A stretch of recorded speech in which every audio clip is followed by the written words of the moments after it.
नमस्कार साथियों, स्वागत है आपका इस YouTube चैनल पर जिसका नाम है सोचता भारतीय। साथियों, सबसे पहले तो आप ये वीडियो देखिए।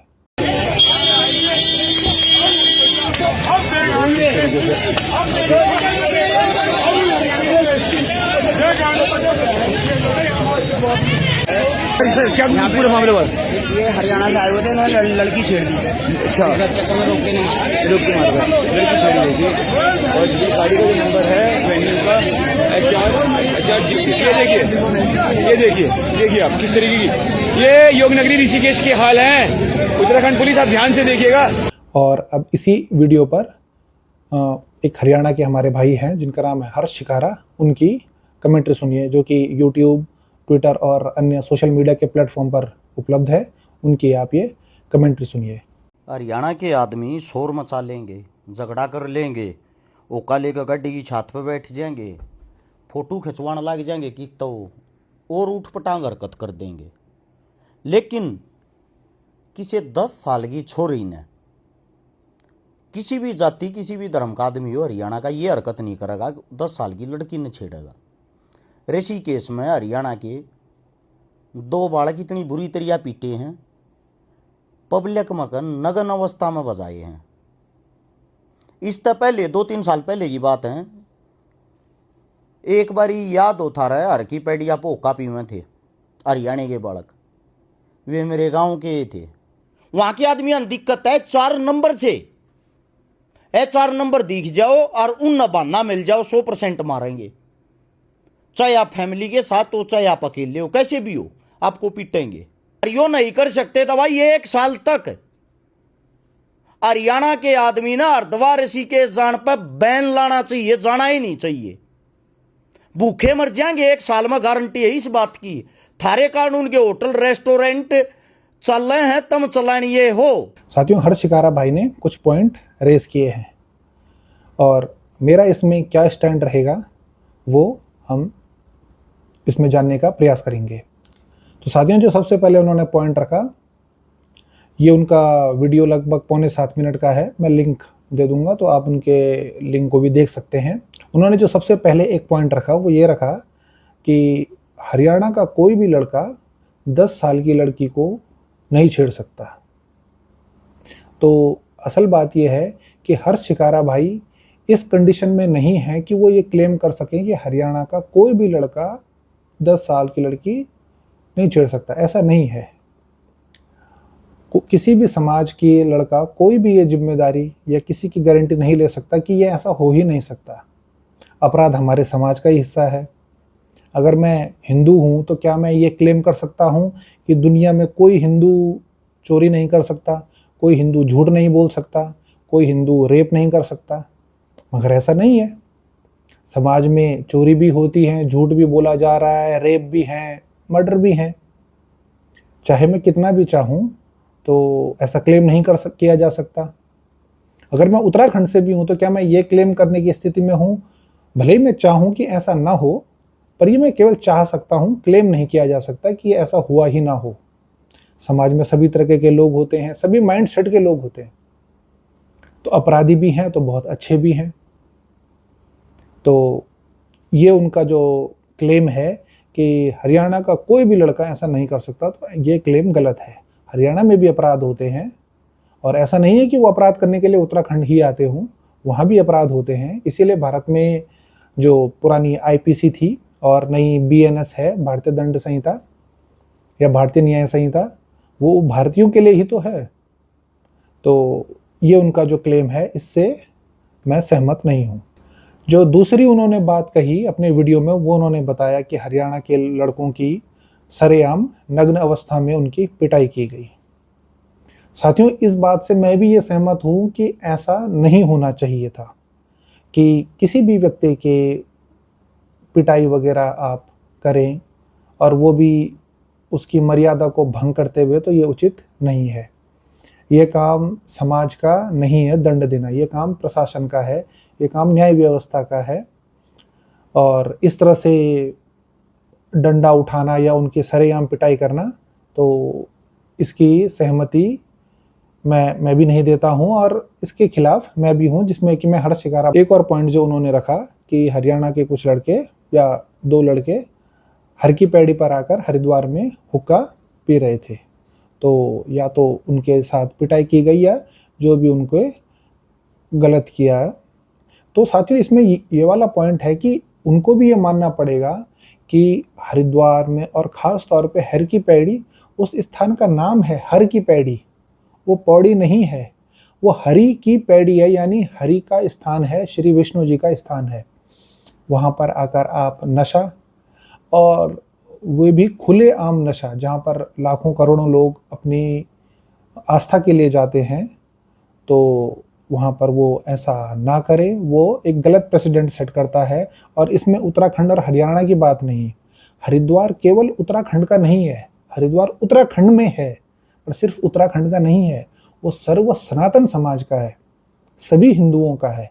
तो हरियाणा के हिंदू हों, यूपी के हों, चाहे तमिलनाडु के हों, कहीं के भी हों, उसको मेंटेन करना, उसकी साफ सफाई, उसकी सुरक्षा, उस स्थान की मर्यादा को बनाए रखना, यह सर्व हिंदू समाज का कर्तव्य मैं कहूँगा वो रहेगा। उन्होंने फिर एक आगे पॉइंट रखा कि 70% जो कमाई है हरिद्वार ऋषिकेश की, वो हरियाणा और दिल्ली के नवयुवकों से ही चल रही है, हरियाणा वालों से ही चल रही है। तो मैं उनको ये कहना चाहूँगा, ये बताना चाहूँगा कि हरिद्वार ऋषिकेश में सिर्फ होटलियर्स या रेस्टोरेंट ओनर्स नहीं रहते हैं, वहाँ एक बड़ा समुदाय रहता है, एक बड़ी जनता रहती है, और सभी लोग होटलियर्स नहीं है, सब लोग रेस्टोरेंट ओनर्स नहीं है। पर हाँ, एक मेजर चंक जो टूरिज्म का है वो हरियाणा से आता है, इसमें कोई दो राय नहीं है। दिल्ली एनसीआर से आता है, इसमें कोई शक की गुंजाइश है ही नहीं। पर एक क्रॉस क्वेश्चन यहाँ पे उभरता है कि जो हरिद्वार या ऋषिकेश के जो होटल ओनर्स हैं, जो रेस्टोरेंट ओनर्स हैं, क्या वो आपसे भीख मांग रहे हैं? अगर आप उनको पैसा प्रोवाइड करते हो तो वो आपको कोई सर्विस प्रोवाइड करते हैं। ये एक गिव एंड टेक रिलेशनशिप है कि वे आपको रूम मुहैया करवाते हैं और आप उनको पे करते हो, वो आपको फूड सर्व करते हैं रेस्टोरेंट ओनर्स और आप उनको पे करते हो। तो ये गिव एंड टेक रिलेशनशिप है। पर इसमें कहाँ आपको ये लाइसेंस मिल जाता है कि आप हाईवे के ठीक बगल में अपनी चटाई या दरी बिछा करके और अपनी शराब के ढक्कन आप खोल लीजिए और वहाँ पर आप शराब का सेवन कीजिए सरेआम। और यहाँ के जो हाईवे भी कहो वो बहुत चौड़े नहीं हैं, वो संकरे ही हैं। तो हर गाड़ी जो वहाँ से गुजर रही होती है, वहाँ उसमें बच्चे भी हैं, बड़े भी हैं, बूढ़े भी हैं, तो वो एक खराब सीन उपस्थित करता है, वो एक खराब व्यवस्था दिखाता है। और आप गाड़ी के स्पीकर तेज आवाज़ में बजाते हैं तो इससे एक खराब मैसेज जाता है जो कि देखने में अच्छा नहीं लगता। पहाड़ में यहाँ की शांति के लिए लोग आते हैं और आप अगर इस तरह से प्रदर्शन करेंगे तो वो मर्यादा के विपरीत लगता है। हरियाणा के नवयुवकों को, या मैं कहूँ दिल्ली एनसीआर के नवयुवकों को, या मैं कहूँ कि इसमें कुछ प्रतिशत पंजाब के नवयुवकों का भी रहता है, तो वो भी अगर यहाँ आए, या फॉर दैट मैटर किसी भी राज्य से, यूपी हो, बिहार हो, कहीं से भी हो, उनको इस स्थान की भी मर्यादा समझनी चाहिए। जैसे इंग्लिश में कहते हैं कि when in the room do as Romans do. तो जब आप यहाँ आएँ तो यहाँ की परिस्थिति को समझें, यहाँ की मर्यादा को समझें। और मैं स्वयं भी हरियाणा गया हूँ, हरियाणा में रहा हूँ, वहाँ मुझे ऐसा सीन देखने को नहीं मिलता कि हाईवे के किनारे बिल्कुल सरेआम इस तरह से चल रहा है। और ऐसा वो क्यों नहीं करते वहाँ? ऐसा इसलिए नहीं करते हैं क्योंकि वो जानते हैं कि वहाँ उनको सब लोग बाय फेस या बाय नेम, उनके पिताजी का नाम, उनके गांव का नाम सब जानते हैं, तो वहाँ वो नेम और शेम का शिकार होंगे। पर यहाँ क्योंकि उनको पता है कि हम 1 या 2 दिन के लिए आए। एक और पॉइंट उन्होंने रखा कि उत्तराखंड में एचआर की गाड़ी को देख कर ही लोग पीटने उतारू होते। तो हर शिकारा भाई, इसमें मेरा ये कहना है कि उत्तराखंड में लगभग हर साल 5 से 6 करोड़ पर्यटक आता है, जिसमें कि लगभग 80 लाख से लेकर 1 करोड़ तक पर्यटक दिल्ली एनसीआर और हरियाणा से होता है। अब आप अगर 1% भी पकड़ लें 1 करोड़ का, अगर आप 1% पकड़ लें तो वो लगभग 1 लाख होता है। तो अगर 1 लाख युवक यानी कि 1% ने भी अगर गड़बड़ी करी तो उससे जो सर्व समाज है वह एक नज़र में आ जाता है। पहाड़ के जो लोग होंगे या जो होटलियर्स होंगे वो एक तरीके से मन में पैटर्न बनाने लगते हैं कि वहाँ के लोग ऐसे ही होंगे। और ये काम सिर्फ यहाँ के लोगों की शिकायत नहीं है, ये हिमाचल के लोगों की भी शिकायत है। तो क्या ये समझा जाए कि सिर्फ उत्तराखंड वाले एचआर की गाड़ी को देख के पीटने आ जाते हैं? तो ऐसा नहीं है। हर साल जब 1 करोड़ में अगर 90 लाख या 99 लाख लोगों के साथ कोई दुर्घटना नहीं हो रही है तो कुछ लोग क्यों हुड़दंग मचा रहे हैं, ये उनको भी सोचना होगा। तो ये पॉइंट उन्होंने रखे थे और ये कहा था कि वो लोग भूखे मर जाएंगे, तो ऐसा भी नहीं है। ऋषिकेश और हरिद्वार के लोग भूखे मर जाएंगे। मेरा ये कहना है कि औरकुटी चलाने वाला हमारे प्रभु श्री राम है, वो जैसा चलाएंगे वैसा देख लेंगे ऋषिकेश के लोग भी और हरिद्वार के लोग भी। पर अब इसमें मेरा यहाँ पर क्लियर मानना है कि इसमें 3 लोग या 3 पार्टीज हैं। एक हरियाणा के लोग, दूसरे उत्तराखंड के लोग और तीसरा प्रशासन। हरियाणा के वो लोगों से मैं सबसे पहले बात करूँगा कि जिनके बच्चे इस ढंग का बिहेवियर शो करते हैं। और उन लड़कों से भी कि जब भी आप उत्तराखंड आएँ, हिमाचल आएँ, आप ये जानें कि जब आप यहाँ आते हैं आप सिर्फ एक टूरिस्ट ना हो करके अपने अपने क्षेत्रों के ब्रांड एम्बेसडर भी होते हैं। आप जैसा बिहेवियर अपना शो करोगे, जैसा अपना व्यवहार दिखाओगे, लोग उसी तरीके से आपके क्षेत्र को जानेंगे। और जो हरियाणा के बड़े बुजुर्ग हैं उनसे मेरी रिक्वेस्ट रहेगी कि थोड़ा सा एक नज़र बनाए रखें। अब जब भी आपके बच्चे घूमने जाते हैं उनको थोड़ा सा समझा करके भेजें कि ऐसा कोई भी बिहेवियर आप शो ना करें जिससे कि राज्य का, बड़े बुजुर्गों का नाम खराब हो। आप अपने क्षेत्र के एम्बेसडर हैं और हरियाणा का नाम खराब ना करें। हरियाणा में बहुत अच्छे लोग भी रहते हैं और ज़्यादा प्रतिशत तो अच्छे ही लोगों का है, ऐसा मेरा मानना है। दूसरा, उत्तराखंड के जो लोग हैं, लोगों से मैं उन लोगों से है जो इसमें कंसर्न पार्टी हैं, यानी कि होटलियर्स और रेस्टोरेंट ओनर्स, पार्किंग ओनर्स, जिनका सीधा संबंध इन लोगों से होता है कि आप भी थोड़ा सा अपने बिहेवियर में गुस्सा और डायरेक्ट हिट ना करें। अगर आपको लगता है कि कोई व्यक्ति इस तरह से गलत तरीके से अगर अपना व्यवहार शो कर रहा है तो आप उसको, पुलिस को रिपोर्ट करें और कम से कम मर्यादा को तोड़ते हुए किसी को पूर्णतः नग्न करके ऐसे मारना गलत ही है।